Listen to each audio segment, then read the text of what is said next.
खबर मिल रही है सरायकेला से। बताया जा रहा है कि एक बहुत बड़ा हादसा यहां पर टल गया है। सिलेंडर से लदा हुआ ट्रक पलट गया। आपको बताते चलें कि इस घटना में कोई हताहत की खबर नहीं है। चालक की बताया जा रहा है कि उसकी आंख लग गई थी, यानी कि नींद की झपकी आने की वजह से एक बड़ा हादसा। पुलिस ने सिलेंडर कब्जे में लिया है, दूसरे ट्रक पर लोड किए और उसके बाद रवाना हुआ। आपको बताते चलें कि नीमडी थाना क्षेत्र का ये पूरा मामला बताया जा रहा है। एक बहुत बड़ा हादसा टल गया है, सिलेंडर से लदा ट्रक पलट गया।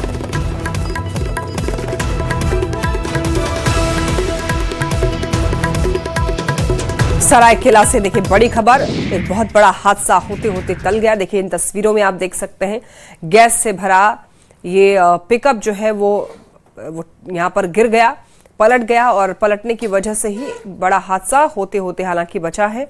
सिलेंडर से लदा हुआ ट्रक पलटने की तस्वीरें जो है आप देख सकते हैं। बताया जा रहा है कि चालक की आंख लग गई थी, नींद आने की वजह से यह हादसा हुआ है। दूसरे ट्रक पर बताया जा रहा है लोड करना था।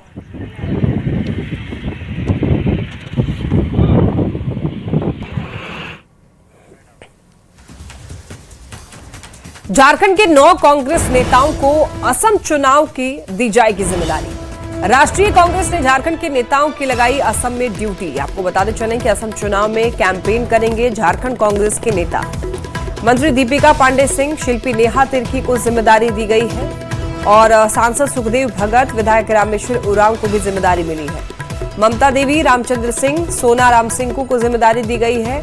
इतना ही नहीं, नमन विक्सल कोंगाड़ी और रमा खलखो को भी जिम्मेदारी दी गई है। तो सभी कांग्रेस नेताओं को असम के अलग अलग विधानसभा में जिम्मेदारी दी जाएगी। झारखंड कांग्रेस नेताओं को जिम्मेदारी, 9 कांग्रेस के नेता को चुना गया है। असम चुनाव की जिम्मेदारी उनको सौंपी गई है। राष्ट्रीय कांग्रेस ने झारखंड के नेताओं की असम में ड्यूटी लगाई है। असम चुनाव में कैंपेन करेंगे ये सभी 9 विधायक, जिसमें नाम जिनका शामिल है वो आपको बता रहे हैं। दीपिका पांडे सिंह का नाम है, शिल्पा नेहा तिर्की को जिम्मेदारी मिली है, सांसद सुखदेव भगत, विधायक रामेश्वर उरांव को भी जिम्मेदारी, ममता देवी, रामचंद्र सिंह, सोना राम सिंह को भी जिम्मेदारी मिली है, नमन विक्सल कोंगाड़ी और रमा खलको को भी जिम्मेदारी दी गई है। तो असम के अलग अलग विधानसभा में ये लोग पहुंचेंगे और अपनी जिम्मेदारी निभाएंगे। देखिए महायुद्ध के बीच में भारत के लिए एक अच्छी खबर है और खबर यह है, हॉर्मुज स्ट्रेट से भारत का दूसरा जहाज नंदा देवी भी सुरक्षित बाहर निकल आया है। ये अच्छी खबर है। सरकारी सूत्रों के मुताबिक जहाज अब ओपन सी में पहुंच चुका है और आगे की यात्रा में इसे भारतीय नौसेना का एस्कॉर्ट मिल रहा है। नंदा देवी और जहाज जो है वो 4,60,000 मीट्रिक टन से भी ज्यादा एलपीजी लेकर के भारत आ रहा है और ऐसा सोर्सेज का कहना है कि जहाज 2 दिन के अंदर अंदर मुंबई या फिर कांडला पोर्ट पहुंच सकता है। प्रधानमंत्री नरेंद्र मोदी और ईरानी राष्ट्रपति मसूद पेजेश्कियान के बीच में बातचीत हुई है और इसके बाद ही ईरान ने 2 भारतीय ध्वज वाले एलपीजी जहाजों को स्ट्रेट ऑफ हॉर्मुज से गुजरने की अनुमति दे दी है और ये कदम भारत के लिए बेहद ही महत्वपूर्ण है, क्योंकि पिछले कुछ दिनों से हम लोग देख ही रहे हैं क्या स्थिति है। कमर्शियल एलपीजी की भारी किल्लत के चलते देश में रेस्टोरेंट और हॉस्पिटैलिटी सेक्टर जो है वो ठप होने की कगार पर पहुंच गए थे और घरेलू गैस सिलेंडरों की भी कई जगहों पर किल्लत देखने को मिली। मिडिल ईस्ट में देखिए तनाव और भारत में गहराते हुए गैस संकट के बीच में युद्ध का अखाड़ा बन चुके स्ट्रेट ऑफ हॉर्मुज से राहत भरी खबर है। प्रधानमंत्री नरेंद्र मोदी और ईरानी राष्ट्रपति मसूद के बीच में बातचीत हुई और ईरान ने 2 भारतीय ध्वज वाले एलपीजी जहाजों को स्ट्रेट ऑफ हॉर्मुज से गुजरने की अनुमति दे दी है। ये कदम भारत के लिए बेहद महत्वपूर्ण है, क्योंकि पिछले कुछ दिनों से कमर्शियल एलपीजी की भारी किल्लत के चलते हम लोग देख रहे हैं कि स्थिति क्या बनी हुई है। ईरान अमेरिका युद्ध शुरू होने के बाद ईरान इजराइल अमेरिका युद्ध शुरू होने के बाद हम लोग देख ही रहे हैं कि दोनों नेताओं के बीच में ये जो पहली सीधी बातचीत थी, जिसके बाद प्रधानमंत्री मोदी ने सोशल मीडिया पर इस चर्चा की पुष्टि की और ये कहा कि ईरान के राष्ट्रपति डॉक्टर मसूद से बातचीत की गई है, जिसमें क्षेत्र की गंभीर स्थिति पर चर्चा हुई है, तनाव बढ़ रहे और इसके अलावा आम नागरिकों की जान जाने और नागरिक बुनियादी ढांचे को हुए नुकसान पर गहरी चिंता व्यक्त की गई। भारतीय नागरिकों की सुरक्षा और संरक्षा, साथ ही सामान और ऊर्जा के निर्बाध आवागमन की आवश्यकता भारत की सर्वोच्च प्राथमिकताएं बनी हुई है। देखिए इस वक्त एक खबर मिल रही है, समाज सेवी सोनम वांगचुक को लेकर के खबर है। बताया जा रहा है कि सोनम वांगचुक को बड़ी राहत मिल गई है। महीनों बाद जोधपुर जेल से रिहा हुए हैं सोनम वांगचुक। लद्दाख में हिंसा भड़काने का इन पर आरोप था। 26 सितंबर को गिरफ्तार हुए थे वांगचुक और अब उनको बताया जा रहा है कि वो रिहा हो गए हैं, तो बड़ी राहत उनको मिली है महीनों बाद।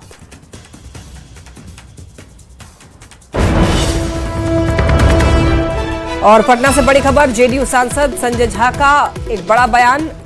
उनका कहना है कि मुख्यमंत्री नीतीश कुमार केंद्र की राजनीति करने जा रहे हैं। ऐसे में बिहार में मुख्यमंत्री की जो कुर्सी है वो खाली होगी और नए सीएम के नेतृत्व में नई सरकार का गठन होगा। लेकिन नई सरकार में सीएम कौन होगा, इसको लेकर सियासत जरूर तेज है। बीजेपी के सीएम के सवाल पर जेडीयू के राष्ट्रीय कार्यकारी अध्यक्ष संजय झा ने कहा है कि कौन सीएम बनेगा, इसका फैसला एनडीए का केंद्रीय नेतृत्व तय करेगा। विधायक कि हमारा सीएम होगा अब बिहार में, कौन सीएम होगा, कौन क्या होगा, कौन क्या बोल रहे हैं, सबसे बड़ी बात है कि एनडीए के लोग बैठ करके जो शीर्ष नेतृत्व है वो तय करें। मुख्यमंत्री नीतीश कुमार के राज्यसभा जाने की चर्चाओं के बीच में बिहार की सियासत में पोस्टर वार तेज हो गया है। पटना में आरजेडी ने पार्टी कार्यालय के बाहर पोस्टर लगाकर बीजेपी पर तंज कसा है।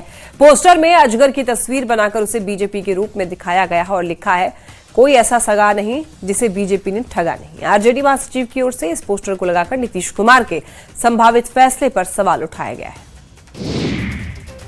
मुख्यमंत्री नीतीश कुमार के राज्यसभा जाने को लेकर के देखिए शुरू हुए पोस्टर वार पर अब राजनीतिक प्रतिक्रियाएं भी तेज हो चुकी हैं। कांग्रेस ने आरजेडी के पोस्टर का समर्थन करते हुए ये कहा है कि बीजेपी सिर्फ पार्टी ही नहीं बल्कि परिवार भी तोड़ती है। वहीं बीजेपी ने पलटवार करते हुए ये कहा कि आरजेडी के पास न नीति है, न नीयत है और न ही कोई मुद्दा है, इसीलिए वो इस तरह के भ्रामक और बचकाने पोस्टर लगाकर राजनीति कर रही है। जनता पार्टी ने अपनी सहयोगियों की सिर्फ पार्टियां नहीं तोड़ी, परिवार भी तोड़ा। बाला साहब ठाकरे का परिवार भी टूटा, पार्टी भी टूटी। अजीत पवार जी, परिवार भी टूटा, पार्टी भी टूटी। संदिग्ध परिस्थितियों में मारे भी गए। अपने बिहार में देखिए ना, रामविलास पासवान जी, परिवार भी टूटा, पार्टी भी टूटी। तो भाजपा जिसके साथ सकती है उसको वो डंक मारती है, विश्व गुरु है इसके पास। देखिए, आरजेडी के पास ना नीति है, ना नियत है और ना ही कोई मुद्दा है, इसलिए वे अब इस तरह के भ्रामक और बचकाने पोस्टर लगाकर राजनीति कर रहे हैं, जिसकी पूरी पार्टी परिवारवाद, भ्रष्टाचार और जंगलराज की पहचान रही है। वे भाजपा पर आरोप लगाने की कोशिश कर रहे हैं। सच्चाई है कि बिहार को सबसे ज्यादा बर्बाद करने का काम अगर किसी ने किया है तो वह आरजेडी ने किया है। आज जब भाजपा विकास और सुशासन की बात करती है तब आरजेडी को अपनी जमीन की शक्ति दिखाई दे रही है। बिहार में राज्यसभा की 5 सीटों पर चुनाव के लिए नेताओं ने दांव चलने शुरू कर दिए हैं। डिप्टी सीएम सम्राट चौधरी ने जेडीयू के राष्ट्रीय कार्यकारी अध्यक्ष संजय झा के आवास पर जाकर मुलाकात की है और राज्यसभा चुनाव की रणनीति पर मंथन भी किया है। बैठक के बाद संजय झा ने यह कहा कि बिहार की सभी 5 सीट पर एनडीए की जीत तय है और विपक्ष बेकार का हाथ पांव मार रहा है। संजय झा ने यह कहा कि 5वीं सीट पर भी जीत के लिए एनडीए के पास पर्याप्त संख्या है। विपक्ष विधानसभा चुनाव में भी दावा कर रहा है, लेकिन क्या हुआ सबने देखा है। संजय झा ने यह कहा कि आज उपेंद्र कुशवाहा के आवास पर विधायकों की बैठक है, जबकि कल भी राज्यसभा चुनाव की रणनीति पर मंथन के लिए संसदीय कार्य मंत्री विजय चौधरी के आवास पर बैठक बुलाई गई है। उपेंद्र कुशवाहा जी के यहाँ हो रहा है। कल पार्लियामेंट्री अफेयर्स मिनिस्टर हैं विजय चौधरी जी, उनके घर पे होगा और सारे जो विधायक हैं एनडीए के एक साथ मिलेंगे और जो 16 तारीख को चुनाव होने वाला है तो उसके लिए सारा तैयारी है। मुझे लगता है जो हम लोगों को फीडबैक है, जो जानकारी है, 5 सीट एनडीए 4 तो कन्फर्म ही है, 5वां सीट भी बड़े मार्जिन से जीत रही है, छोटे मार्जिन से नहीं। ये बता दो कि कोई टच एंड गो है, वो नहीं है, बड़े मार्जिन से जीत रही है। पश्चिम बंगाल भी यादव से मुलाकात करते हैं, हमारे पास जो है आंकड़ा जो होना चाहिए विधायक का वो पूरा हो रहा है। सेक्युलर फोर्सेस तो ठीक, अब चुनाव है ही ना भाई, अब तो परसों चुनाव है, परसों शाम में दूध का दूध और पानी का पानी हो जाएगा, इसमें डिबेट क्या करते हैं। दरअसल 16 मार्च को राज्यसभा चुनाव होने हैं, जिसमें बिहार की भी 5 सीटें शामिल हैं और बिहार में हर सीट पर जीत के लिए 31 विधायकों का समर्थन जरूरी है। ऐसे में एनडीए के लिए देखिए 4 सीटें जीतना काफी ज्यादा आसान है, कहीं कोई दिक्कत भी नहीं है, जबकि जो 5वां सीट है वहां पर पेच फंसा हुआ है, क्योंकि एनडीए को छोड़ बाकी 41 विधायक जो बचते हैं उनमें ओवैसी के 5 और बीएसपी के 1 विधायक शामिल हैं, जो कि किंग मेकर की भूमिका निभा सकते हैं। क्योंकि इन 6 विधायकों को लेकर स्थिति साफ नहीं है कि ये लोग किधर जाएंगे, किसकी नैया पार लगाएंगे। एनडीए से 5वीं सीट के लिए शिवेश कुमार और आरजेडी से अमरिंदरधारी सिंह के बीच में सीधी सीधी टक्कर मानी जा रही है। देखिए, बिहार के 43वें राज्यपाल के रूप में रिटायर्ड लेफ्टिनेंट जनरल सैयद अता हसनैन ने शपथ ले ली है। पटना के लोक भवन में हाईकोर्ट के मुख्य न्यायाधीश ने सैयद अता हसनैन को शपथ दिलाई। इस मौके पर मुख्यमंत्री नीतीश कुमार, दोनों डिप्टी सीएम और बिहार विधानसभा के अध्यक्ष डॉक्टर प्रेम कुमार भी शामिल रहे। सैयद अता हसनैन ने पूर्व राज्यपाल आरिफ मोहम्मद खान की जगह ली है। वहीं बिहार के नवनियुक्त राज्यपाल सेवानिवृत्त लेफ्टिनेंट जनरल सैयद अता हसनैन ने शपथ ग्रहण करने के बाद ये कहा कि वो प्रधानमंत्री के शुक्रगुजार हैं कि उन्होंने उन्हें इस लायक समझा और बिहार जैसे राज्य का राज्यपाल बनाया।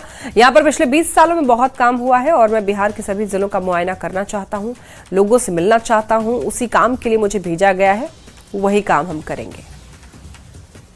Firstly, I'm honored that the Honorable Prime Minister nominated me to be the Honorable Governor of such an important state such as Bihar.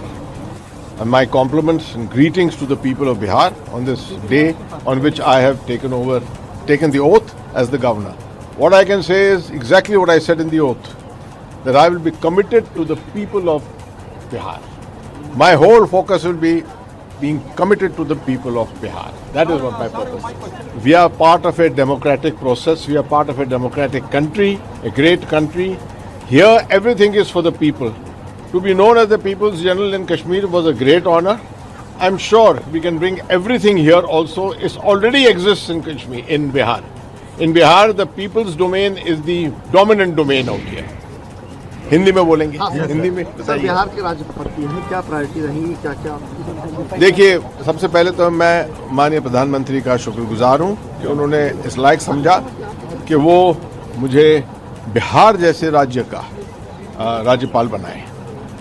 ये कहने के बाद जो मैंने शपथ ली, शपथ के अंदर भी शामिल यही था कि मैं सिर्फ बिहार की जनता के लिए, बिहार के लोगों के लिए काम करूंगा और उसी जागरूकता के साथ रहूंगा। यहाँ पर ऐसे ही इतना काम हुआ है पिछले 20 सालों में, मैं देख रहा हूँ, और मैं चाहूँगा कि मुआयना करूँ, पूरे बिहार के पूरे ज़िलों में जाऊँ, लोगों से मिलूँ, जनता से मिलूँ।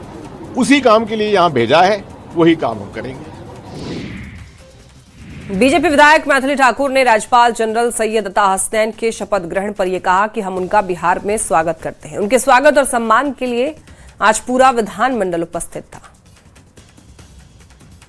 स्वागत करते हैं और उनका सम्मान करते हुए आज बहुत सारे लोग, आज मुख्यमंत्री जी और सभी वरिष्ठ, सभी लोग, हम सभी माननीय विधायक, सभी पूरा विधानमंडल आज उपस्थित था उनके स्वागत और सम्मान के लिए। बड़ी खबर दानापुर से है, जहां पर 11 मार्च से लापता छात्रा का अब तक कोई सुराग नहीं मिला है। देखिए, परिजनों ने बेहटा थाने में अपहरण की शिकायत दर्ज कराई है, लेकिन पुलिस को अब तक कोई सफलता नहीं मिली है। परिवार के लोग किसी अनहोनी की आशंका से डरे हुए हैं। कॉलेज की छात्रा 11 मार्च को सुबह 8 बजे हर दिन की तरह ही लाइब्रेरी क्लास के लिए निकली थी, जिसका सीसीटीवी फुटेज भी सामने आया है। परिवार के लोगों का यह दावा है कि जब छात्रा घर से निकली थी तो उसने बड़ी बहन को फोन कर यह बताया था कि 2 संदिग्ध युवक उसका पीछा कर रहे हैं, और उसके बाद ही छात्रा का फोन बंद हो गया, जो अभी तक चालू नहीं हुआ है। परिवार की शिकायत पर पुलिस तलाश कर रही है। दानापुर से यही खबर है। 48 घंटे से लापता छात्रा का अभी तक कुछ भी पता नहीं चल पाया है। हो गई है। कब कैसे हुई? वो लाइब्रेरी क्लास करने गई थी रविदास मंदिर के गली में। वहाँ है लाइब्रेरी क्लास उसका। तो सीसीटीवी में दिख रही है आज जाते हुए 2 लड़का भी उसके, क्या 2 लड़का दिख रहा है उसके पीछे लगे हुए हैं। हमारे पास फोन की थी 12:27 पे, बोली दीदी 2 लड़का पीछे पड़ा हुआ है, मेरे मम्मी को भेजो। फिर हम बोले कि अगल बगल हल्ला करो, तो वो बोली कि कोई नहीं है। फिर उतने में फोन उसका कट हो गया। फोन फिर चालू है कि नहीं? नहीं, स्विच अभी बंद ही बता रहा है। छपरा के मशरक में जहरीली शराब कांड के तीसरे दिन एक भी नया मामला सामने नहीं आया है, जिसके बाद प्रशासन ने राहत की सांस ली है। इस बीच सारण के डीएम और एसपी ने प्रभावित क्षेत्र मशरक का दौरा किया और वहां पर अधिकारियों से घटना के बारे में जानकारी ली। डीएम वैभव श्रीवास्तव ने यह बताया कि प्रशासन ने इस घटना को पूरी गंभीरता से लिया है और अभी तक प्रशासन के पास 5 लोगों के मौत की सूचना मिली है, जिसकी जांच कराई जा रही है। बीमार लोगों का भी सरकारी स्तर पर इलाज किया जा रहा है। उन्होंने ये कहा कि शराब कारोबारी के नेटवर्क को ध्वस्त करने के लिए प्रशासन की ओर से लगातार कार्रवाई की जा रही है। छापेमारी की कार्रवाई लगातार चल रही है और कई सारी जगहों पे टोटल 160 लोकेशंस पे छापेमारी हुई है और हम लोगों ने बहुत सारे लोगों को गिरफ्तार भी किया है। और हम सभी से मेरी यही अपील है, हम लोगों ने सभी जितने भी प्रखंड हैं उन सभी के मुखियागण, सभी जीविका दीदी और जितने भी हमारे फील्ड फंक्शनरीज़ हैं, ANM जितने भी हैं, जितने विकास मित्र हैं, उन सबके साथ भी मीटिंग की है। आज सभी प्रखंडों में बैठक हो रही है। सभी से यही अपील है कि शराब से सभी लोग दूर रहें और अगर किसी की भी तबीयत खराब हो रही है किसी भी कारणवश तो अस्पताल में आए, हम लोग उनकी सबकी ठीक से जांच करवाएंगे और इंश्योर कराएंगे कि बेस्ट पॉसिबल। सर अभी तक संख्या क्या है मृतकों की? 11 से लेके अभी तक टोटल 5 लोगों की डेथ रिपोर्ट हुई है और उन सभी का उसमें से 2 लोगों का आज पोस्टमार्टम के लिए हम लोगों ने भेजा है और एक व्यक्ति का पहले हुआ है। बाकी लोगों की उनके परिजनों ने दाह संस्कार पहले ही करा लिया था तो उनका पोस्टमार्टम। शिवहर में रसोई गैस की आपूर्ति को लेकर लोगों का गुस्सा फूट पड़ा है। देखिए, लचका पुल स्थित शिव गैस एजेंसी पर सिलेंडर समय पर नहीं मिलने से नाराज लोगों ने पिपराही शिवहर मार्ग जाम कर दिया। सड़क पर सिलेंडर रखकर प्रदर्शन किया, जिसकी वजह से कुछ देर वहां पर यातायात बाधित रहा। सूचना मिलने पर BDO और प्रशासनिक अधिकारी मौके पर पहुंचे, लोगों को शांत कराया। डीएम ने जिले में गैस पर्याप्त होने का दावा किया है और जमाखोरी या फिर कालाबाजारी पर सख्त कार्रवाई की बात कही है। को सफिशिएंट जो है उपलब्ध कराने के लिए, हाउस होल्ड कंजम्पशन के लिए सफिशिएंट स्टॉक हमारे ज़िले में उपलब्ध है। और जो हमारी सप्लायर कंपनियां हैं उनसे भी हमारी बैठक हुई है। उन्होंने आश्वस्त किया है कि हाउस होल्ड कंजम्पशन के लिए जो गैस सिलेंडर उपलब्ध कराया जाता है उसका सप्लाई निर्बाध रूप से उनके द्वारा जारी है। रेगुलर स्टॉक के अनुसार जो है स्टॉक अपडेशन होता रहेगा और गैस की कोई समस्या हमारे ज़िले में नहीं होगी। देखिए, गैस की कमी का असर पटना महावीर मंदिर में भी देखने को मिल रहा है। महावीर मंदिर में हर दिन 5 से 7 किलो नैवेद्य तैयार किया जाता है। मंदिर प्रशासन का कहना है कि उनके पास अगले 3-4 दिनों तक का ही गैस उपलब्ध है, तो ऐसे में अब इंडक्शन और लकड़ी चूल्हे पर प्रसाद बनाने की तैयारी शुरू की गई है। रामनवमी के लिए गुजरात से बड़ा इंडक्शन मंगाया जा रहा है ताकि लगभग 60,000 किलो नैवेद्य बनाया जा सके। कि अभी कमी हम लोगों को ऐसी कोई नहीं है। जो हमारा प्रोडक्शन है वो नियमित तौर पे हो रहा है। करीब 6,000 से 7,000 किलो लड्डू के बीच में बनता है। हर दिन इतना लगभग बनता है? हाँ, हर दिन बनता है। इसके लिए गैस भी अभी पर्याप्त है। और अभी कितना दिन चलेगा? कितना आपके पास? अभी चलेगा मैम। और अगर बंद हुआ तो हम लोगों ने इंतजाम कर लिया है इंडक्शन चूल्हा का, जिसकी कैपेसिटी बड़ी है, तो उससे हम लोग इसको कंपनसेट करेंगे। इसके अलावे हम लोग एक्सप्लोर कर रहे हैं कि बायोगैस की पॉसिबिलिटी हो, उसको भी यूज़ करेंगे। गुजरात के एक फर्म से वो स्पेशल टाइप का इंडक्शन कर लिया है ज़्यादा कैपेसिटी वाला, कि अगर ये चीज़ नहीं हुआ, गैस इंटरप्टेड हुआ, तो हम लोग उसी पर स्विच करेंगे।